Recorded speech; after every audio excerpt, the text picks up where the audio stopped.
Turmush qurganimizdan 2,5 oy o'tib, erim Koreya davlatiga ishlashga ketdi. Men esa bu vaqt oralig'ida homilador bo'lishga ulgurgan edim. Shu ketgani bo'yicha erim farzandim ozodligini 2 yosh bo'lganida keldi va unda ham atigi 1 oy o'tib, yana o'sha Koreyasiga qaytdi. Shunday qilib oradan 7 yil o'tdi va bu vaqt oralig'ida men 3 farzandli bo'ldim. Erim 1 yilda 1 yoki 2 yilda 1 faqatgina 1 oy muddatgagina yonimizga kelib turardi. Men bo'lsam bu yoqda qaynona, qaynota va uyimizga qaytib kelgan qayni singlim va uning 3 ta bir-biridan injiq bolalariga jo'rlik qilish bilan kunlarimni o'tkazar edim. Erim hattoki bolalardan xabar olishni ham o'ylamas edi. Ba'zida telefon qilib yig'lab bersam, shundagina ota-onasidan bekitib $100 qilib yuborib turardi.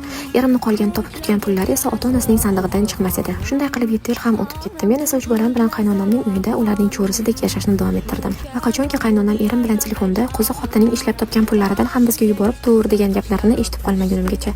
Eshitdim-u dunyo ko'zlarimga tor bo'lib ketdi. Shunchalik bu oilaga qilgan mehnatim, ularning zaharxanda gaplariga chidab yashaganlarim va 7 yillik umr oqargan sochlarim ko'zimga ko'rinib ketdi. Keyin bilsam erim Koreyaga ketgan yiliyoq qozoq millatiga mansub bir juvonga uylanib olgan va buni mendan boshqa hamma bilgan qaynonam esa tayyor xizmatkordan ajralamanmi deb menga bildirmaslikka harakat qilgan ekan. O'pkam to'lib baqirib yig'ladim, dunyolarga sig'mas edim.